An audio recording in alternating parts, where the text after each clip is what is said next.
Fala pessoal, tudo bem com vocês? Sejam todos muito bem-vindos ao Ronda Esportiva nessa segunda-feira, dia 21 de abril de 2025. Prazerzão recebê-los aqui.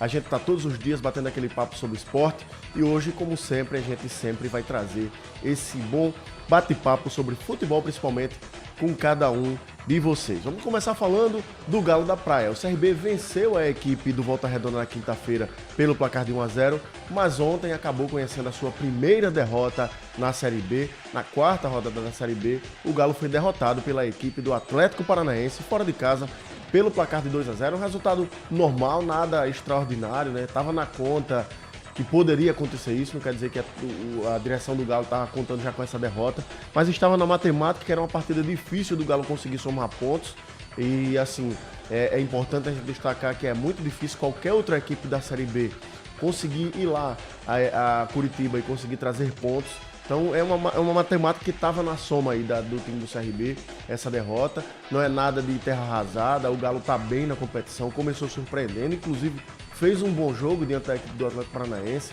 perdeu por conta das circunstâncias da partida, porque a equipe do Atlético tem uma equipe superior ao Galo, mas o CRB não fez um jogo ruim, um jogo merecendo tomar 3, 4 gols, não, pelo contrário, tomou um gol no começo do jogo e depois equilibrou as ações e já no final, quando foi pro abafa, tomou o segundo gol e acabou sendo derrotado nessa partida de ontem. Vamos fazer o seguinte, o Marcos Souza vai soltar os gols da equipe do Atlético pra gente acompanhar aí o placar de 2-0 do Atlético Paranaense para cima do Galo da Praia. Cruzamento aí do Esquivel, início do jogo, 6 minutos do primeiro tempo, e aí o Allan Kardec abriu o placar para a equipe paranaense, né? O cruzamento ali do Esquivel que veio da esquerda.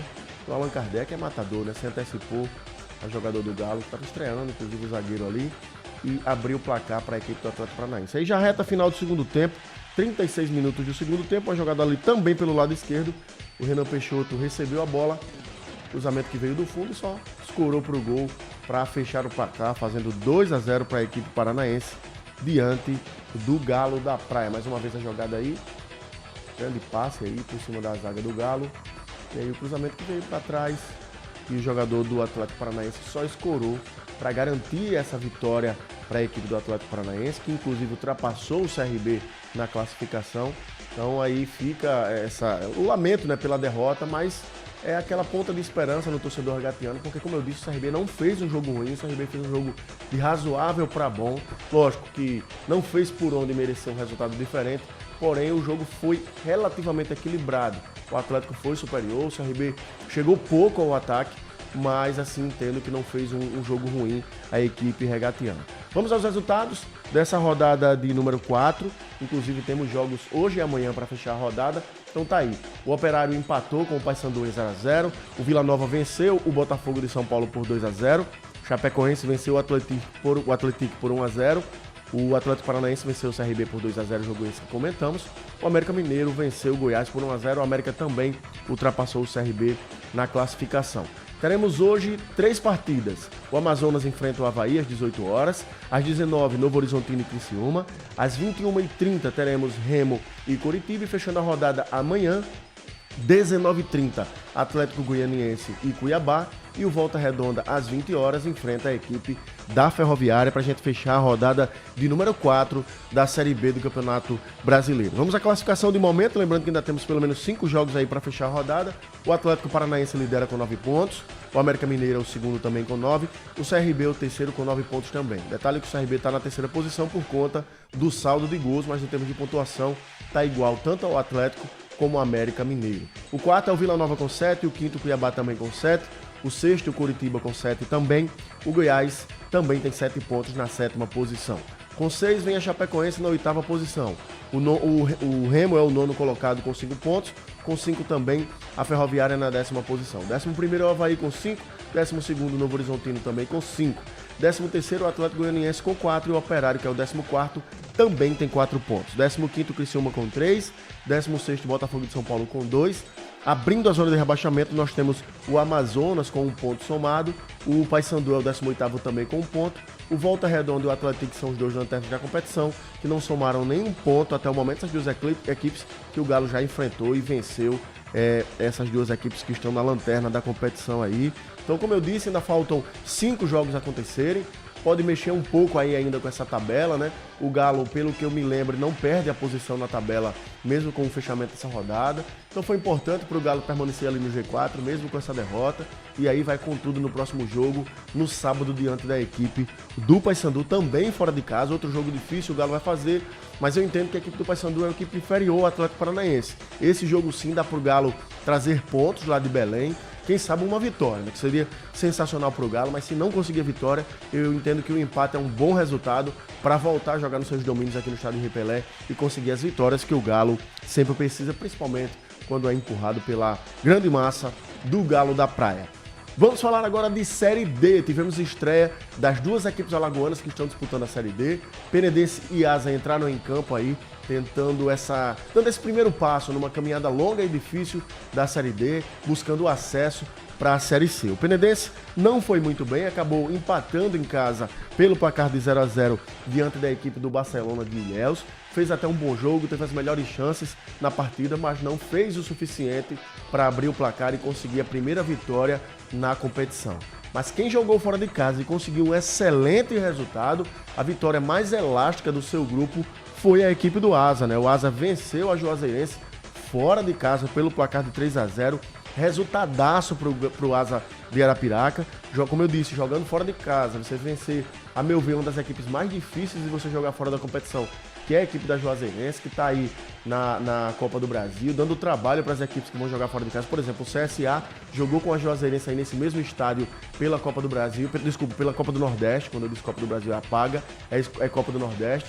E a Juazeirense empatou com o CSA em 2-2, então você vê que é uma equipe difícil de ser batida, um gramado muito ruim nesse estádio aí lá em Juazeiro, na Bahia, mas o Asa conseguiu com um segundo tempo muito bom. O primeiro tempo terminou 0-0, mas um segundo tempo muito bom. O Asa foi para cima e conseguiu esse resultadaço, 3-0 para a equipe de Arapiraca. Vamos aos gols dessa partida para a gente acompanhar aí.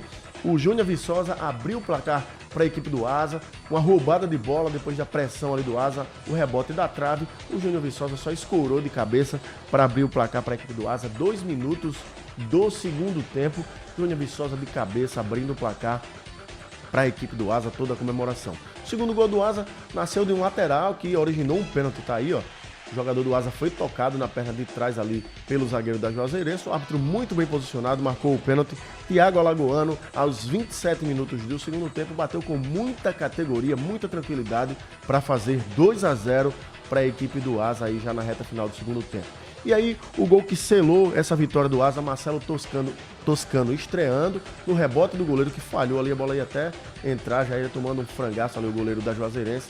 E o Marcelo Toscano estreando, só escurou para fazer o terceiro gol do Asa, o gol que selou a vitória, a equipe arapiraquense, como eu disse, começando com o pé direito, muito boa essa vitória do Asa diante da Juazeirense. Vamos aos resultados da rodada e também a classificação depois dessa primeira rodada do grupo A4, que é o grupo onde estão Asa e Penedense, da Série D do Campeonato Brasileiro. A equipe do Lagarto venceu o União por 2-1, o Jequié da Bahia venceu o Sergipe por 1-0, o Asa venceu fora de casa a Juazeirense por 3-0 e o Penedense empatou com o Barcelona de Ilhéus em 0-0.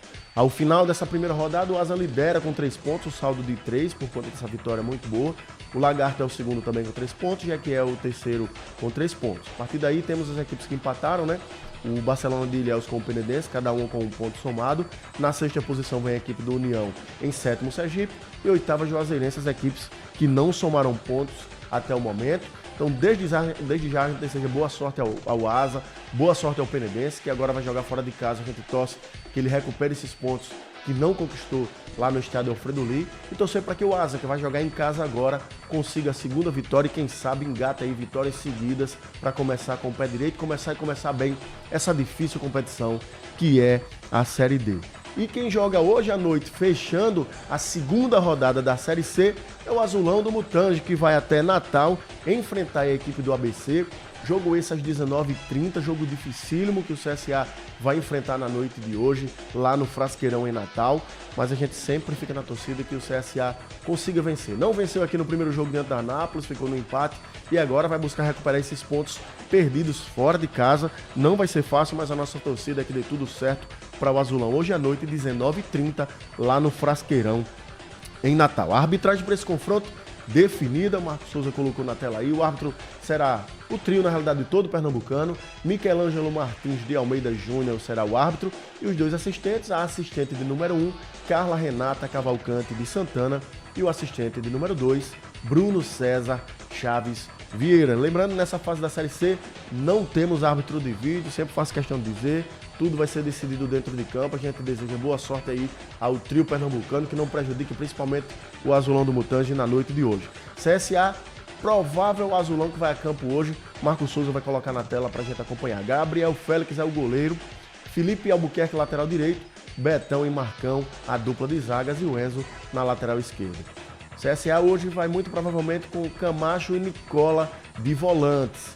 O Álvaro tá aí para ser titular, mas pode ser substituído. O Álvaro não vem bem nas últimas partidas. Vamos ver aí se o Álvaro vai ser o meia que vai fazer essa armação no meio-campo do CSA.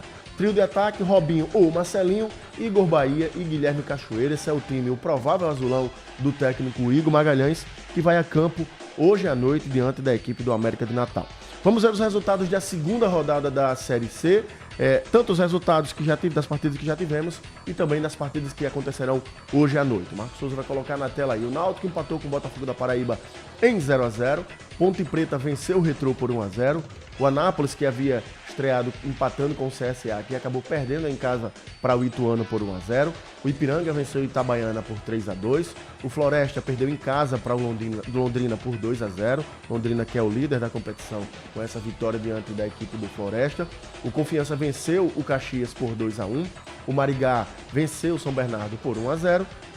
E o Brusque venceu o Guarani também por 1-0. Hoje à noite nós teremos 2 jogos no mesmo horário, fechando essa rodada de número 2, além de ABC e CSA, que a gente já comentou, teremos Tombense e Figueirense também às 19h30, fechando essa rodada de número 2, e aí amanhã a gente traz esse resultado, quem sabe uma vitória do CSA, para a gente comemorar um salto gigantesco do CSA na tabela. Vamos à classificação para a gente fechar por hoje. Classificação da Série C de momento, lembrando, como eu disse, que faltam 2 jogos para fechar essa rodada de número 2. O Londrina lidera com 6 pontos, seguido pelo Maringá, que também tem 6 pontos. Terceiro é o Botafogo com 4, o quarto é a Ponte Preta também com 4, o quinto é o Brusque com 4 e o sexto é o Ituano também com 4 pontos.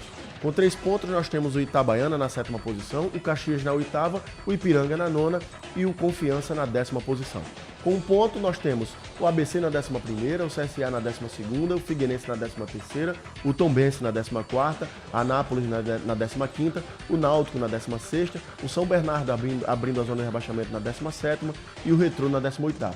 2 equipes ainda não somaram pontos, estão aí na rabeira da tabela, é o Guarani, que é o 19º, e o Floresta, que é o 20º. Mantém a tela aí, Marcos, só um instantinho. A gente vê ali o CSA na 12ª posição.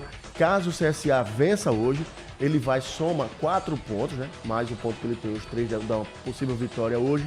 O CSA pode terminar entre terceiro e quinto. Ele não fica em sexto porque ele já tem um gol a mais marcado de saldo diante da equipe do Ituano. E para ele vencer a partida, ele vai ter que fazer pelo menos um gol, né, para vencer. Então o CSA vencendo, ele pode terminar essa segunda rodada de terceiro até quinto colocado. Então por isso que é importante essa vitória do Azulão do Mutange hoje. Desde já fica a nossa torcida por esses primeiros 3 pontos do CSA na Série C do Campeonato Brasileiro. Por hoje é só, meus amigos. Um grande abraço a todos. Amanhã estou de volta trazendo muita informação do esporte para todos vocês. Um grande abraço, meus queridos. Valeu!